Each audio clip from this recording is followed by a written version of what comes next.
Welcome to today's Rocket Lawyer Small Business Spotlight. We're taking you behind the scenes and inside the desktops, the computers, the mouse clicks of small business owners just like you and showing you what it takes to succeed and get to the next level in your business.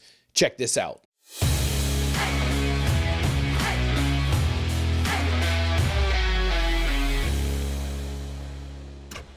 Hey, Nicole Jolie, good to have you with us today. Nicole, can you tell us who you are and what you do? I'm Nicole Jolie. I'm a Gen Xer and I trade during the day. I trade on a prop firm and a DEX, a decentralized exchange. And I share that on the Smart Woman Guide, which is a YouTube channel, and also the smartwomanguide.com. I share how to learn how to trade on the DEX and on the prop firms for Gen Xers, so that Gen Xers have a way to think about their money and how they think about money in a different way. And it also shows them how to be a little bit more involved in the markets as they are changing and transferring into a more digital currency. So this helps them to understand that digital currency in a way that gives them a nice flow into it, not shows them all this stuff that they have to learn how to do right away. Instead, I share with them how they can easily start their DEX, their decentralized exchange, how to easily trade with other people's money on prop firms, how to easily learn how to trade daytime and get in and out of the markets with very little investment and a lot of learning and a lot of understanding of how they look at their money, and also how the markets are changing and how they're going to have to change with those markets. I love that. One question for you, for those who are listening to us, who are thinking of doing this, I'll put it that way, getting into more trading and financial investments. Can you help us understand those who are like, ooh, real estate versus trading versus side hustle? And maybe that's not the fair question. I'm just, as a layperson, can you help put some of these in buckets for those who are like, I want to earn extra income, or is it I want to build wealth? Help me, from your experience, just set the stage for that, if you get what I mean, to help us understand where to fit what you're doing in. So I think that's a very good question. Although one of the things that comes to mind is, before you even think about where you want to build wealth, a lot of people have money blocks and they don't understand how to deal with money. And trading has helped me significantly understand the difference between the digital currencies and our fiat currency, and how both of those work together and how they're going to continually work together. We're in a totally different economy at this point. And for Gen Xers to really understand their money, it's not about the dollar bill anymore. It's about what that dollar bill signifies in relation to the economic change in the digital currency. How is that dollar going to expand or contract based upon the economic currencies that are digital now? And I think this helps. And, what I think really doesn't matter, but it's more of, I believe what has helped me to understand our economy at this point has been trading. And it's helped me to understand how to deal with money. It's also helped me to get over money blocks when I lose money. It's helped me to understand how I look at my money. And that is the goal of Smart Woman Guide. It's really more of, how do you look at your money? How do you feel about your money? How do you lose money? How well do you lose it? How not well do you lose it? How do you win it? How do you make money? Do you get excited?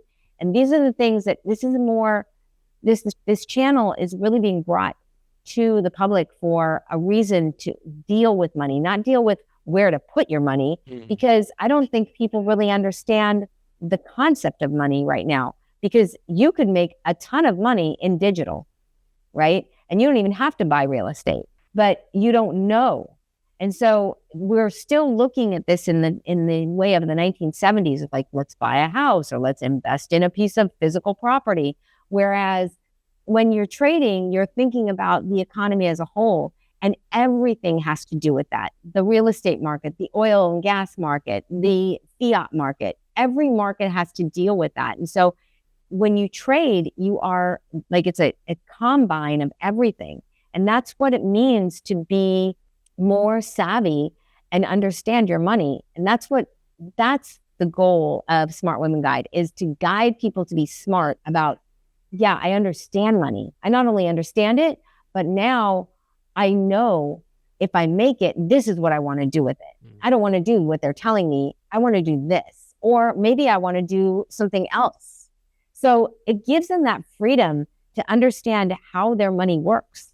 I love it. And one thing I heard what you just say, Nicole, is because I asked you about the tactical things. I think that's the word, like what to do. But I love you said, no. That's not even where to start.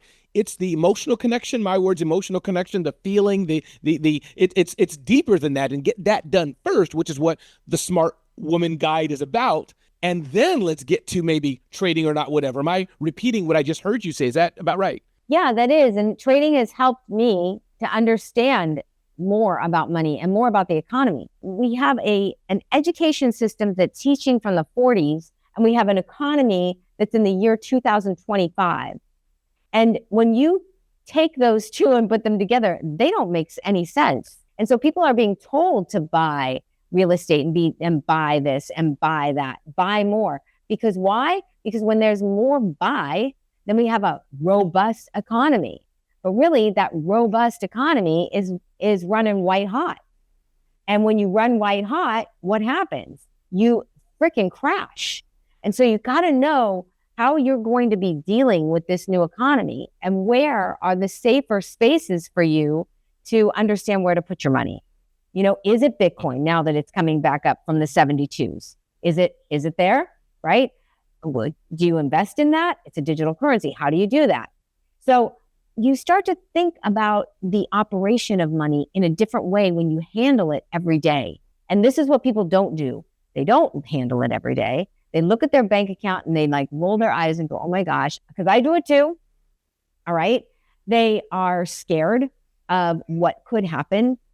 And when you're dealing with money on an everyday basis, it's a lot easier for you to now be more intense I don't want to say intense, more involved in that money. More educated even. Right. And more educated of what's going on in the markets. Now you understand the market. So when like Kevin O'Leary says, money has no feelings, he says on No. Yeah, it doesn't. Nicole, where does Rocket Lawyer come into the picture? Where does Rocket Lawyer come in? How do you use Rocket Lawyer? Where does Rocket Lawyer come into the picture? Rocket Lawyer became the way. Now, this was years ago when I first started my first companies. It's probably 12 years ago at least. I started using Rocket Lawyer to start my first company. And I've had different companies. I started my own skincare line and I sold that on Amazon and through Shopify. I also sold stuff from China. I would import from China and I sold that on Amazon and on Shopify. So I did a lot of Amazon selling about 10 years ago, and I started my companies through Rocket Lawyer. And the reason I used them was because I could get it done in like 72 hours. I could get an EIN. I could get everything done from Secretary of State. I didn't have to deal with any of the paperwork. And all I had to do was just fill out the form. Now, it's since I have started using Rocket Lawyer, the entire back office has become a lot easier to use. That's why I use Rocket Lawyer, because I can start a company or I can dissolve a company very simply using the paperwork. Like I can go on. I can also get you can also put in a request to talk to an attorney and get them to help you. So like if you have, like I had an IP problem and a refund problem, and I got to talk to an attorney, and he really showed me, like, I told him exactly what I did in small claims. He's like, you know, you're up against this firm and this is what you're going to go up against. And this is what you're, you know, so they really helped me. And then I ended up going outside and finding an attorney who was in FTC law to help me out as well. But the minimal amount that you need, like just for somebody who's starting a company, this is so important. You get so many people like, oh, you do this and oh, you do that. And these people have never started a damn company in their lives. They have no freaking clue what they're saying, you know? Oh, but you all need this and you need that. 7 companies into it, okay? That might seem excessive, but it's not actually.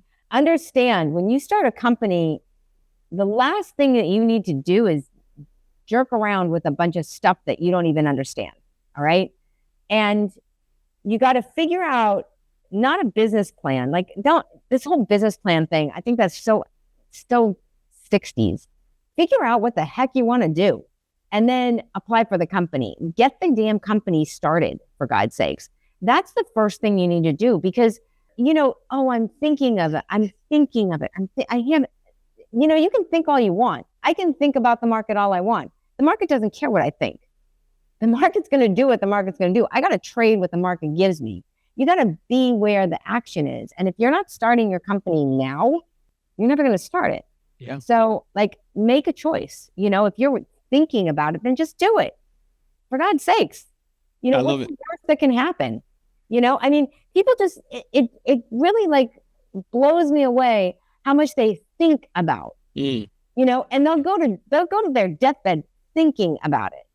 Instead of taking action. Do it. I love it. As Nike says, just do it. And Seth Godin has a book out called What to Do When It's Your Turn. What to do when it's your turn. Yes. Always your turn. Oh, yeah. Yes, I have it on my shelf. Seth Godin and I are friends. I love that. Yes. Talking to other business owners that are not using Rocket Lawyer and or not using legal services. They think they can do it all themselves and hit a button and do contracts and all these things. Can you just talk to them, A, about Rocket Lawyer, and 2, just the importance of being smarter, right? You talked about smarter with money. What about smarter with even our legal relationship and things like this? Can you talk to those 2 key points? Yeah, that's really important. So here's the thing about Rocket Lawyer is that you have a back office that can do a lot for you. This is where I see, when you see a template in Rocket Lawyer, use that template. Don't go off and figure something out with AI. Oh, there's a better one on AI. There's not a better one on AI. You don't know who's back there. Mm-hmm. It's kind of like the Wizard of Oz. Are you going to trust this little man? Right? So really be careful with what you assume to be a great legal representation when you go into AI. I say to you, the way I do it is I look on Rocket Lawyer for all the templates. I go to all the templates and I look at them, whatever I need. Not all of them, but what I need. Mm-hmm. And then I take that and I extrapolate from that and I say, okay, this is what I want to do. So now how do I get to use this template for what I want to do? Now I figure out how to ingest or inject, mm-hmm. The right verbiage into that document, right? Because they're not going to tell you that. Right. So then I do my own template. And that's when I take it to an attorney and I say, this is what I want to do. This is what I have. Now I've done 90% of the work. What I need from you is, can you just look this over and let me know? Now you've done the work on your behalf, which is what you're supposed to do as a business owner. You need to know your business. And now you've got an attorney who can help you out by using the back office and just getting, a support ticket. And then you can even pay them. These attorneys will work for you for less money because you're going through Rocket Lawyer. And these are the ones founded through Rocket Lawyer, not even external. Keep it all within the Rocket Lawyer system. Love exactly. Just use what they've got. And if that doesn't work for you, then you can go outside. But I highly doubt you're not going to find somebody who's not going to, help you out. These guys are pretty. I've used probably 8 or 9 of them, and every single one of them has helped me in some way or another. Okay, so you're not going to get the end all be all grand poobah of lawyers. All right, you're going to get small snippets of what you need at the time. Use that. It's a building process. But if you're going to start a business, pay the money and have them do it. Don't go off and do, if you're not an attorney and you don't know how to fill out these forms, then don't do it. Do what you're good at. That's what I learned with marketing. I was great at marketing, but I wasn't great at telling people that they needed to do the work. So I changed, I pivoted, and now I trade because I do what I'm good at. I do what I love. I really do what I love. I don't love to lose money, but even I don't either. Right? I love it. But I love trading. I love hearing my alerts go off. I really do. I love it. And it's not because I love the frenetic energy. It's because I love to be in a space where I'm always constantly learning. It's challenging my brain cells all the time. And that's what Rocket Lawyer is doing for you. It's helping you to update the way you think. I don't know you're probably going to know who said this. I think it was Barbara Corcoran. She said, look, you do what you're good at and you outsource everything else. Right. And if you're not an attorney, don't fill out the paperwork. Don't get yourself in a place where they're going to ask you questions about something that you don't need to be asked questions about. Right. Get it done right. Like, you don't have 17 chances here. Okay. And so that's why Rocket Lawyer, I think, is, for me, if I start another company or dissolve another company, I'll always go to them. What document do I use for this? What do I need for this? Always go to them. I love it. And Nicole Jolie, one more time, give us your the name of the company you work for and how we can find you one more time. Smartwomanguide.com is the website. Smart Woman Guide on YouTube, and at Be Socially Smashing on TikTok. You can find me at smartwomanguide.com. You can always find me on YouTube. I'm going to be uploading for the next month every day. There's a great level here of mastery that you can get with Rocket Lawyer. And I think for those people who are just starting out, the one thing that you really need to take into consideration, this is the last thing I'll say, is that if you are thinking about owning a business, think about how to start the business legally and without any hiccups, so that you don't have to worry about incongruent paperwork when you're going to be in a really bad place. You don't want to do that. And also, you can also find out from Rocket Lawyer, which is another thing, is where if you're in Texas, what taxes you pay. If you're in Nevada, what taxes you pay. What you need to know, and how to get onto, Silver Flume in Texas, or how to get onto the Franchise Tax Board in Texas, or Nevada. So there's really important things that you need to know that you aren't taking into consideration, that you won't take into consideration when you go onto the free website. I'm going to go free and I'm going to do it free. Free doesn't get you anywhere. Pay for it. You're a business owner. Nicole Jolie, my name is Ramon Ray. This is the Rocket Lawyer Small Business Spotlight. Thank you for spending time with us today.